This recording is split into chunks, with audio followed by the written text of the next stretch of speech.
Laetitia, nous sommes dans la cour des Invalides, dans la cour d'honneur, et vous allez montrer bientôt une œuvre dans le cadre d'une exposition qui est organisée à l'occasion du bicentenaire de la mort de Napoléon. Quand je vous ai invité pour cette exposition, vous avez réfléchi à ce que vous alliez faire, etc. Et comment vous avez réagi à cette invitation ? Vu mes origines corses, j'étais quand même très sensible, très même affecté, enfin dans le bon sens du terme. Je suis né dans les années 50, après la guerre, et la France sortait d'une débandade militaire. On avait été formés, éduqués autour de la reconstruction, autour de l'État-nation, avec l'image donc de ce grand personnage qui était le général de Gaulle, et par la même occasion la louange napoléonienne qui faisait aussi grandeur de la France. Napoléon était présenté tout le temps comme un grand personnage, un héros. Je revois encore dans ma salle de classe Napoléon au pont d'Arcole, l'imagerie de Napoléon en train de braver les balles avec le drapeau français. Voilà. Bon.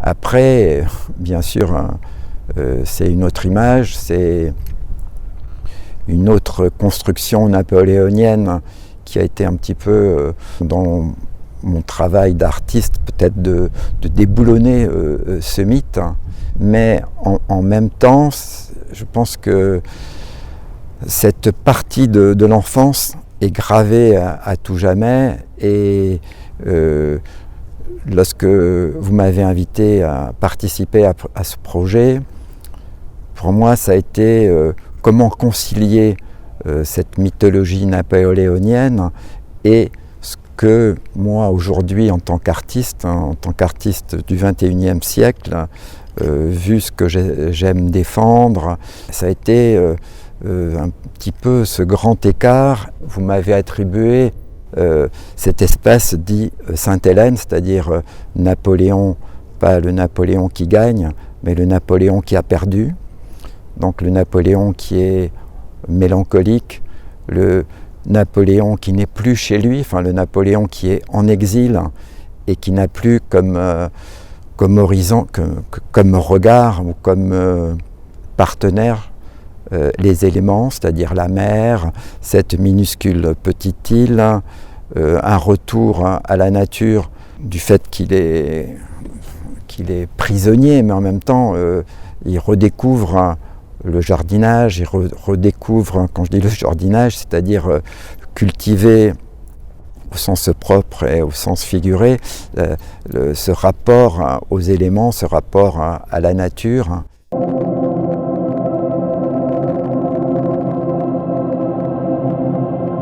Je pense que Napoléon, lorsqu'il regardait à Sainte-Hélène, lorsqu'il regardait le paysage, lorsqu'il allait au bord de la mer, regarder les tempêtes, lorsqu'il regardait les roches, les rochers qui devaient lui rappeler son enfance en Corse aussi, enfin avant qu'il n'ait traversé la mer, parce qu'il y a quand même entre les deux, entre le départ, entre le début de la vie de Napoléon et sa fin de vie, il y a cette idée de l'insularité, de cet espace clos par l'élément marin.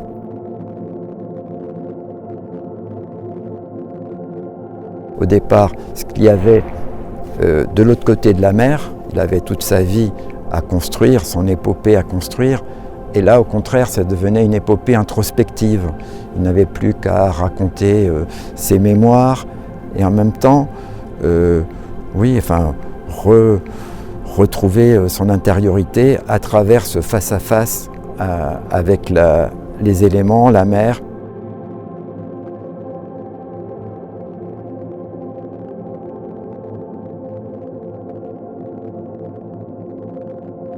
Voilà, moi je vais essayer par un travail d'observation, par un travail filmique, des éléments plutôt, je dirais, post-Austerlitz, c'est-à-dire quand je dis post-Austerlitz, c'est-à-dire ce n'est plus le soleil ardent, ce n'est plus le soleil rougeoyant, mais c'est un soleil qui s'est déjà couché.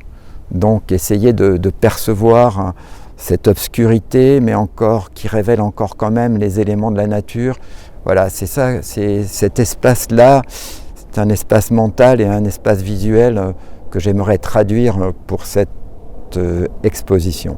Vous avez un travail filmique important avec à la fois des installations dans des expositions, mais aussi des films qui peuvent être parfois des longs métrages, avec très souvent une attention très forte aux éléments et à la façon dont vous êtes pris dans les éléments, dont vous vous mêlez à ces éléments. Ce qui m'intéresse dans ce cinéma de nature, enfin ce cinéma d'observation où le sujet sont les éléments naturels, c'est que là, dans ce contexte historique très précis, très argumenté, comment y répondre ?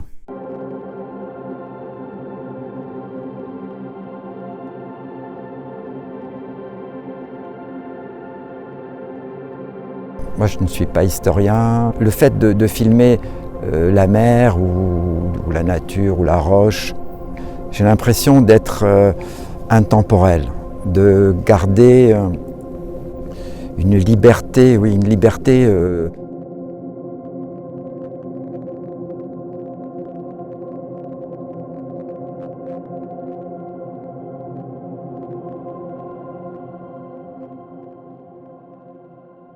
Dans ce projet, j'aimerais qu'il y ait plusieurs écrans bout à bout pour casser en fait le côté unicité soit du tableau, soit de l'écran cinéma, mais de le démultiplier pour créer une espèce d'infini, d'une boucle filmique qui se régénère en continu.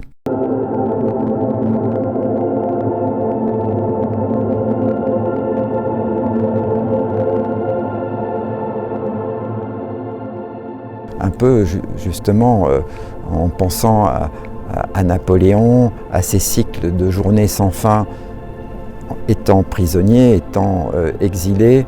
Et c'est un travail aussi sur le temps et sur l'allongement de la temporalité du temps.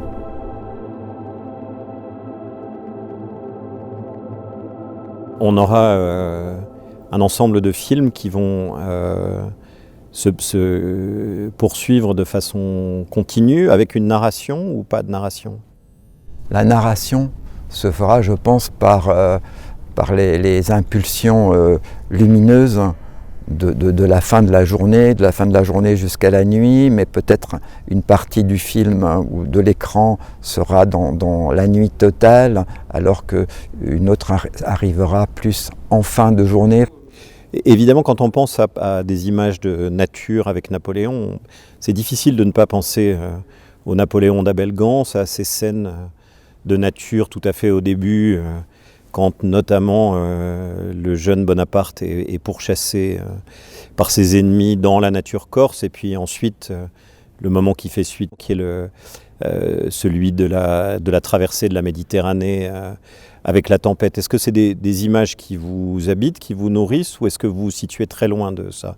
Enfin, j'ai adoré le film d'Abel Gans, mais j'ai envie de me détacher de cette vision, essayer de construire la mienne.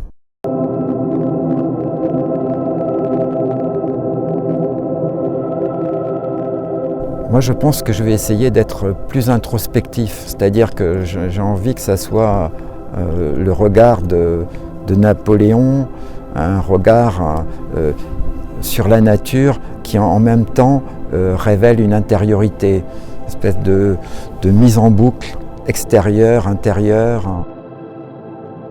C'est ce qui m'habite en ce moment.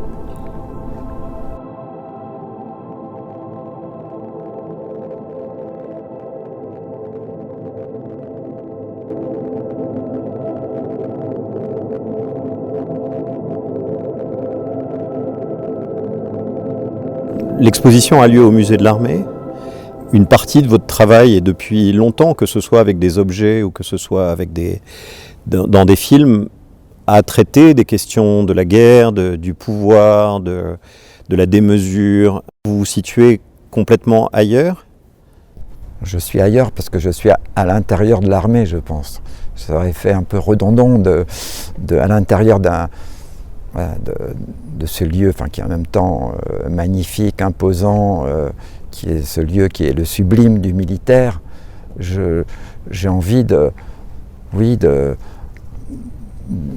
d'éroder cette notion d'armée avec ces vagues, avec ces nuages qui rappelleront en fait que tout redevient en fait nature.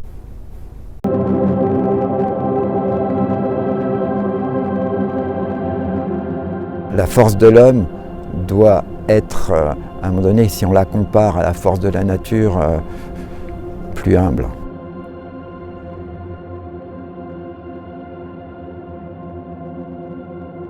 Moi, la nature, je la vis un peu comme abstraction, parce que là où il y a des hommes, bien sûr, chaque fois qu'il y a homme, il y a envie de pouvoir, il y a envie d'organiser la force pour être le plus fort, donc il y a armée. Mon choix, il est ailleurs. Et je pense que Napoléon, lorsqu'il regarde la nature, c'est une espèce aussi d'autocritique. Il lui reste plus que ça, en fait. Et j'ai l'impression que c'est presque une thérapie, en fait. Il est plus dans la manipulation des hommes. Lorsqu'il manipule les groupes d'hommes,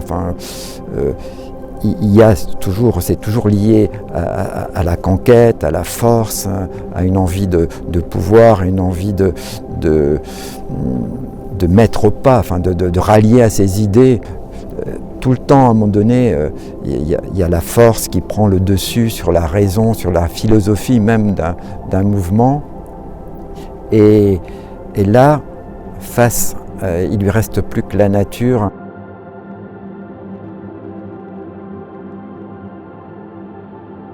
L'une des idées d'œuvre au départ, c'était d'aller filmer à Sainte-Hélène.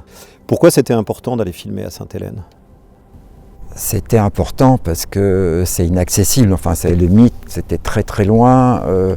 J'avais l'impression de me confronter, d'aller vraiment sur les traces, dans le lieu même où vraiment Napoléon a été, où Napoléon a regardé. J'avais envie de retrouver, j'avais fait toute une étude iconographique pour essayer de retrouver vraiment les paysages, les rochers, je pense que je me serais trompé parce que tous ces tableaux doivent être inventés et je pense qu'il n'y en a aucun qui a été fait sur le vrai site. C'était important pour moi de faire ce parcours, pour être au plus près, pour être le plus sincère, le plus authentique. Comme je vous le disais tout à l'heure, le plus difficile est de faire la même chose, mais depuis chez moi. Parce que essayer de faire, donc depuis la Corse, ce que Napoléon pouvait penser et regarder, ça va être très très difficile.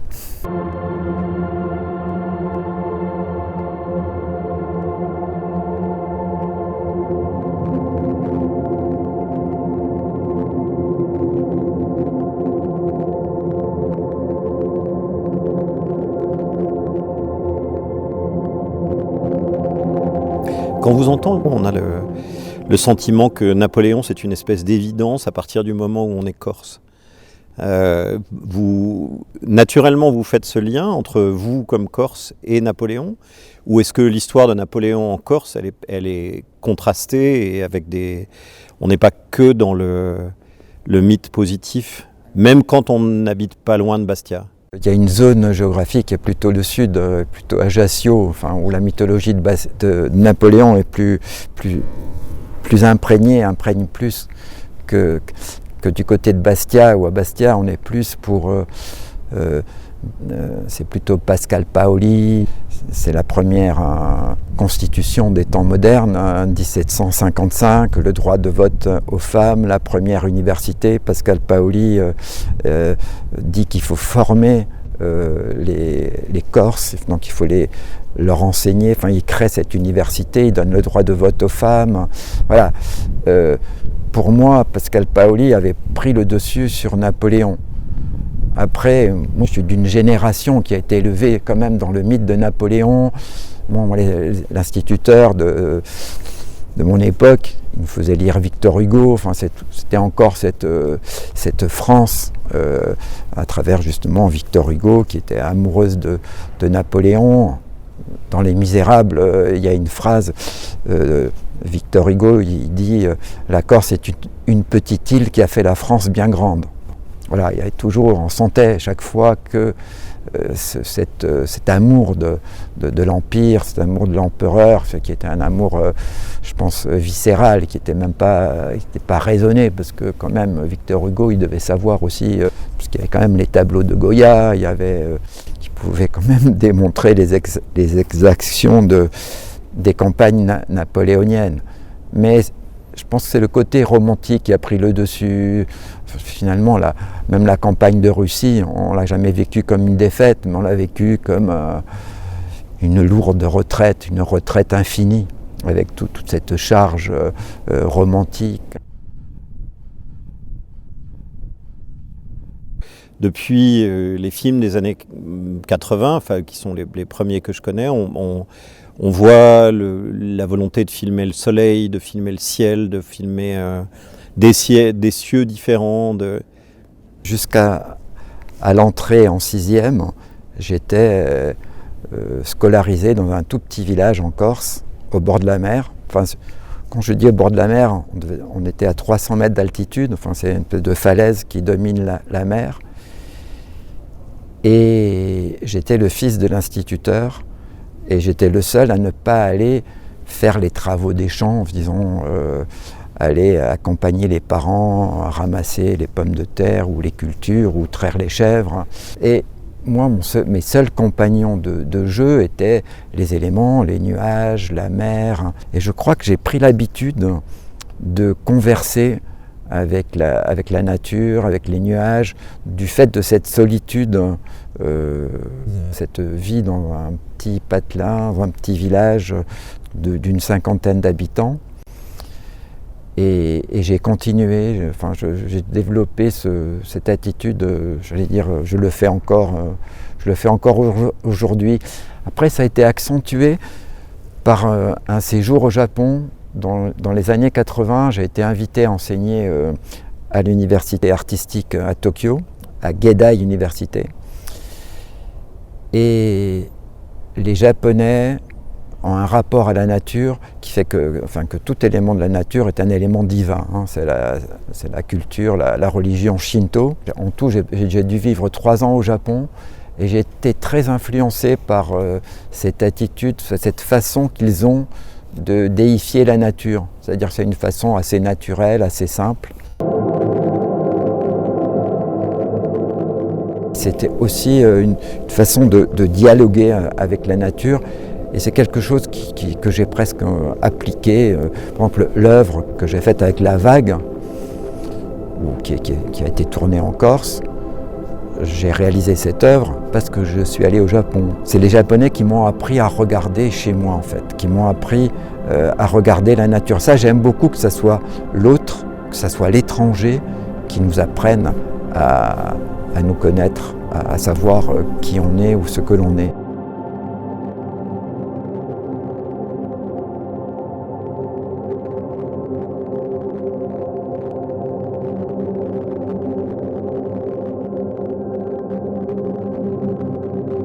Ça m'intéresse beaucoup.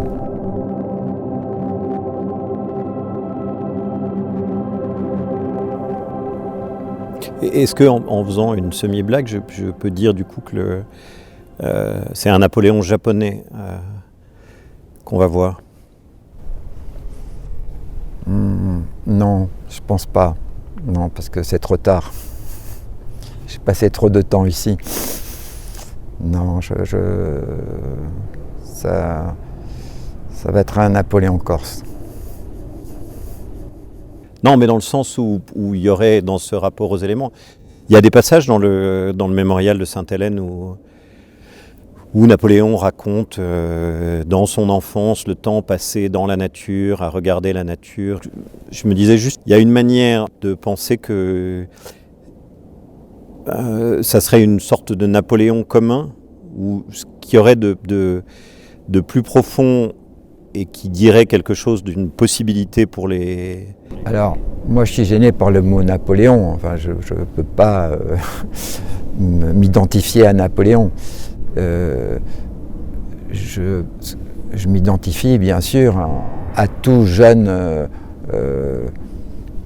provincial, enfin quand je dis provincial, c'est toute personne qui vit à la campagne, qui vit dans la nature et qui a comme premier regard, territoire d'observation, les éléments de la nature, que ce soit la forêt, que ce soit la mer, la montagne. Je pense que, je sais pas, un petit enfant des Alpes peut peut-être aussi avoir ce même rapport à l'observation. Pour Napoléon, ça a dû être une psychanalyse avant l'heure, enfin une psychanalyse d'observation de la nature. Enfin, c'était, de toute façon, il n'y avait plus que ça. Tu vois, et moi, je pense pas qu'il ait été triste là-bas, ni dépressif. Au contraire, enfin, je pense qu'il a eu comme une révélation. Enfin, bon, après, il a été malade, donc il a souffert de la maladie. Mais je ne crois pas qu'il ait souffert de la solitude, parce qu'il avait plein d'histoires amoureuses. Je crois que c'était un truc, une attitude introspective. C'est pour ça qu'il a aussi raconté ses mémoires. Enfin, il a été en état de reconstituer, de remonter le fil de sa vie, mais pas dans un sens dépressif. Je crois que c'était c'était face à ces éléments, face à ce regard sur ces ciels, ces mers qui étaient différentes, changeantes. Ça faisait miroir. Enfin, il se retrouvait au début de sa vie, il se retrouvait face à lui-même, en fait. Il y a une iconographie relativement importante de Napoléon à Sainte-Hélène, effectivement, où on le voit sur le rocher. Les éléments sont toujours déchaînés, ou en général déchaînés, ou alors on a quelques gravures, effectivement, qu'il présente en jardinier placide. Mais est-ce que tu as le sentiment là d'inventer une nouvelle iconographie, ou est-ce que la question n'est pas là ?